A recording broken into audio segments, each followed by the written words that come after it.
Welcome back. Thank you very much for staying with us. Let's go back to our conversation to talk about the ANC Northern Cape's Provincial Conference. We're joined by political analyst, Professor Andre Duvenage. Professor, good evening. Thank you very much for joining us on the program. Now, reports are that the current chair, Zamani Soul, could be re-elected unopposed. However, the previous electoral outcome saw the ANC lose its majority. Could this probably have an impact on his fortunes? Is he likely to retain his position? Well, I think it is most likely that he will retain his position. I'm also expecting that the majority of the top 5, 6 will keep their positions, and that will be for a third term now, although there are some major service delivery challenges in the Northern Cape, and we have seen the impact of this on the support base of the ANC in the 2024 elections. They still achieve a 49%, and with a strange alliance with the Freedom Front Plus, the one seat there, they have an absolute majority. So they are still in control, and I believe that Dr. Zamani Soul and his top group will keep their positions. So how would you sum up this current leadership's term, actually, the past 5 years? Well, I think if we compare the Northern Cape and the leadership in the Northern Cape with what I have seen in the Free State, the Northwest, the Eastern Cape, Limpopo, Mpumalanga, I will definitely say that this is above average. I think it is a huge improvement in comparison to, for example, the Free State province at this point.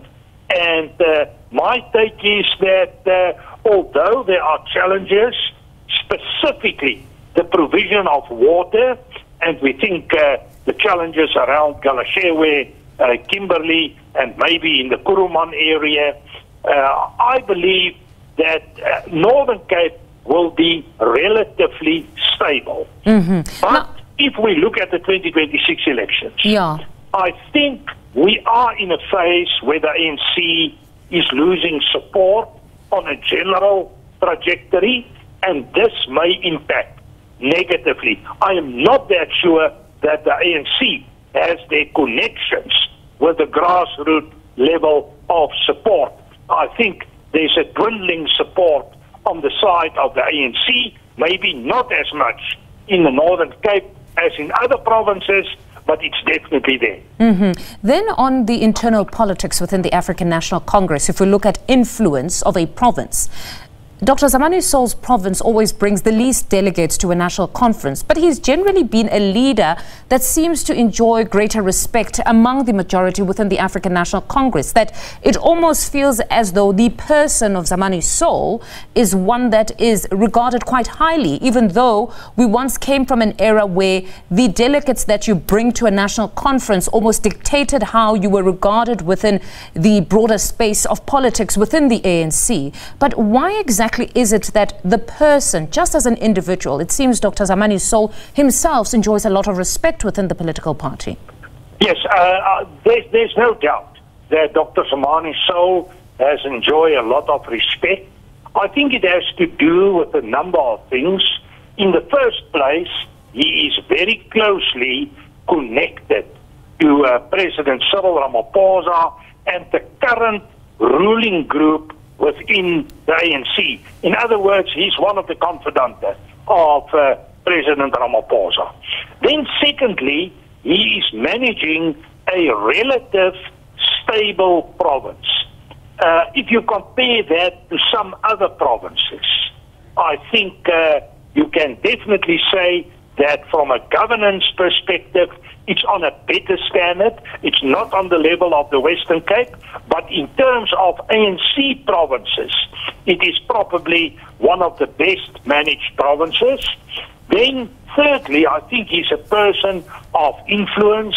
He has a reputation also as a medical doctor, so he's part of the local elite in the Northern Cape. And then with the current politics in the ANC, where we have the problem in the biggest province, namely KZN, that is no more strongly aligned with the ANC, thinking about the MK influence.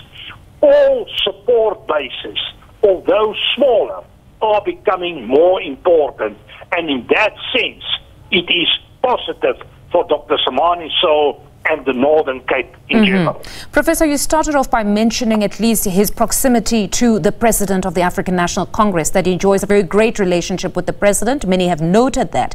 But does it matter that now President Cyril Ramaphosa is essentially on the or at the departure lounge, as many would say, that in this instance, would the proximity or closeness to the current president not actually work against you, where perhaps those who would have probably voted for you in a regional conference, in this instance, that provincially you might no longer be as strong or enjoy that great favor because perhaps the president, the first citizen, is at the departure lounge?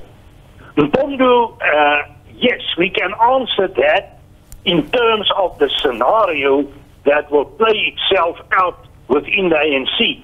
And that's on a national level in the 2027 conference. Yeah. And that is not clear at this point. Who is going to take over from Cyril Ramaphosa?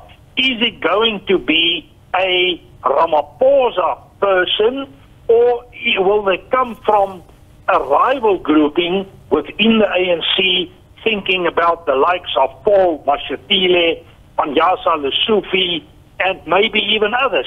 My understanding is that there are 3, maybe even more groupings within the ANC at this moment. And I think to the extent that the Ramaphosa group can keep control of the ANC, and the ANC is performing strongly on a local level, I think his position will be more secure. But the moment there's another scenario playing itself out, it may be a completely different ballgame. Just in closing then, would you say the fact that we've heard very little scandal pertaining to this conference, that perhaps for those who are interested, who want to throw their names in the ring for the 2027 election, specifically for the president position, that for them, they would pay very little attention to the outcomes of this specific conference because of the delegates that essentially they would bring nevertheless to the national conference, that to a certain extent they would believe it's inconsequential? Is that why perhaps we're not seeing a lot of these national leaders paying attention, or at least the ones that are seen to possibly be front runners? I think the answer is both yes and no.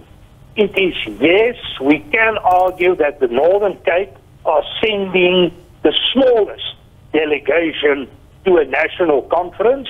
In that sense, the impact of the Northern Cape is a lot smaller. It is also the case with the Western Cape, which is a very small province in an ANC context. But taking into consideration that things are changing within the ANC, think about KZN, then it can change the picture. And then we must remember, when Ramaphosa won in the 2019 conference, it was basically with a small majority that he won. And sometimes small majorities and small numbers can make a fundamental difference. And at least we can say that the Northern Cape is, from an ANC perspective, a relative stable environment. All right, Professor, thank you very much for your insights this evening. That was political analyst Professor Andre Duvenage there talking to us about the ANC Northern Cape's Provincial Conference.